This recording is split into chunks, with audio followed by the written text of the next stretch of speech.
Hi guys! Hello Libra! Welcome dito sa aking channel Libra. Alamin natin kung anong messages, vibration, goodbye energy para sa lahat ng Libra. General reading para sa lahat.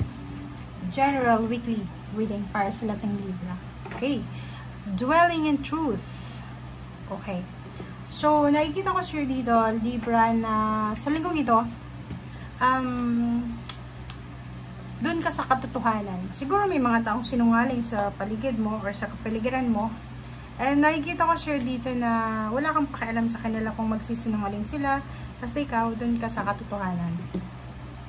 Okay? Parang nakikita ko sure na ayaw mong magsinungaling or ayaw mo ng, alam mo yun, yung mamuhay ng nagpipretend. So, it's either tanggapin ka man or hindi ka tanggapin. Basta ang nakikita ko sure dito, na magiging sobrang totoo ka sa nararamdaman mo.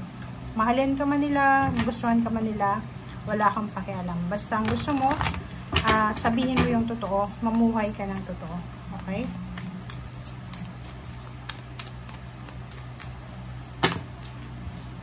Dami naman natin. Okay, kunin natin, Libra. Okay? So, meron kang 4 cards dito. Unahin ko yung assurance. Number 5. Libra, if ever mayroon kang takot na nararamdaman tungkol sa pamilya to, kung may anak ka, magulang ka, dito sinasabi na huwag kang masyadong mag-alala. Okay?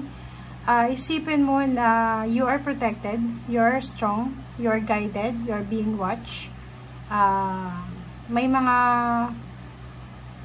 spiritual helpers ka na tumutulong sa'yo. So, huwag kang masyadong mag-alala. Okay? Shift your energy in terms of, like for example, worries, masyado kang nag-aalala kung ano yung mangyayari kinabukasan, makalawa, ganyan, ganito. Huwag kang mag-alala. Okay? Hindi yan importante kung anong nangyayari sa ngayon. Okay? Panginoon lang ang pwedeng mag-judge sa atin.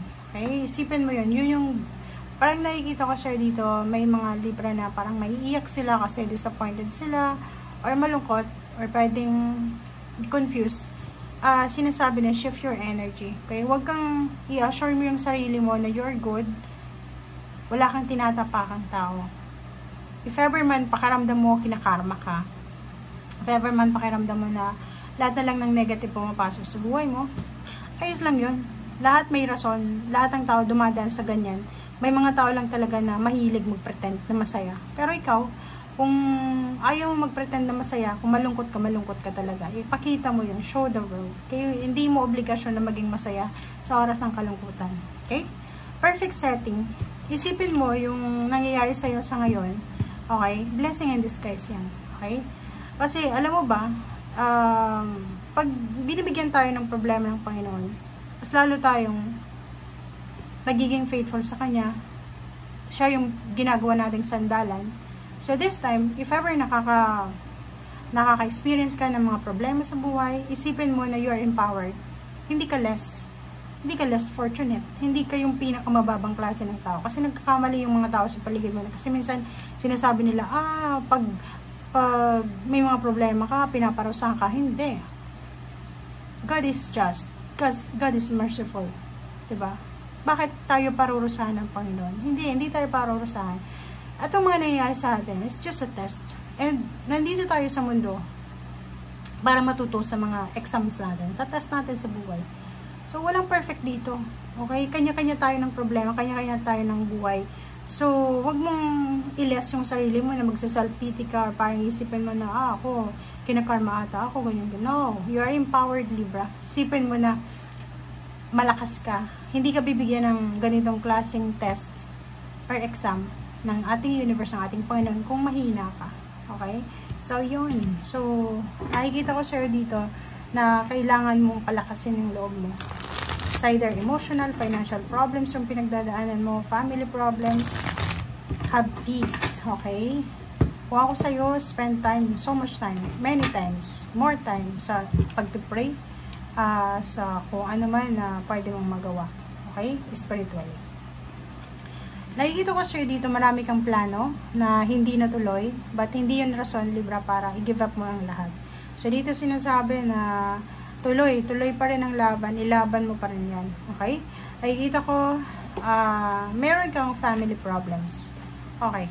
meron yung family problems, meron kang pinagdadaanan emotionally, but isa yun sa dahilan, yung pinagdadaanan mo na yan, parang hindi ka masaya for Christmas and New Year. Parang iniisip mo na, ay, hindi ako masaya, hindi ako magsi-celebrate ng Pasko, ng New Year, kasi ganito, may problema ako.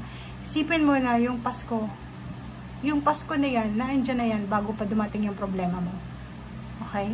So, birth yan ang ating Panginoon. So, kung halimbawa na apektado yung pagsilang ng Panginoon, pagsilang niya, yung birthday niya sa problema mo, mali daw yun. Mali yun. Okay? Kasi dapat, tuloy pa rin ang buhay, tuloy pa rin ang saya, tuloy ang Christmas kahit may problema. Diba? Okay, King of Cups. Oh, diba? Nakikita ko share dito, stay away from Page of Swords. Yung Page of Swords na to, libre, yung mga chismoso, yung mga perfect, mga kapitbahay mo, kamag-anak na perfect. Sa social media, ang daming ganito, na mga sa Facebook, sa mga Twitter, ganyan, sa TikTok, ang daming pa-perfect na tao. Okay? Walang perfect dito sa mundo.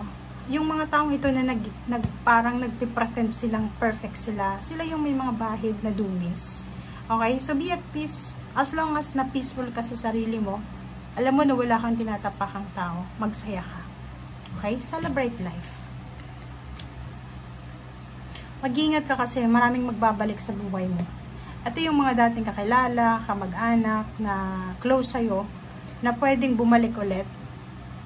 Pwedeng nasaktan ka, sinaktan ka, emotionally, verbally, but babalik na naman ulit siya. So, sinasabi sa'yo dito na para hindi ka magsisi sa huli, huwag mo nang pabalikin yan. Okay? Let go mo na yan. Okay? Okay lang i-add ka nila sa mga social media, but make sure na maglagay ka ng boundaries kasi mahirap. Okay? Alisin mo yung takot mo. Huwag kang matakot sa mga magbabago or pagbabagong nagaganap. Isipin mo na yun nga, everything happens for a reason. May choice ka. May financial success dito na darating sa'yo. Kung kailangan mo ng tulong, emotional, suporta, pray to God. Kasi si God lang yung pwedeng makapagbigay sa atin ng comfort. Ang nakikita ko siya dito, may mga sleepless nights ka na may experience starting Monday hanggang Sunday. Parang disappointed ka. May umiiyak dito sa gabi. Disappointed siya. Parang feeling niya, hindi siya pinakinggan ng Panginoon. Dito sinasabi na huwag kang ma-disappoint, okay? Kasi yun nga, everything happens for a reason.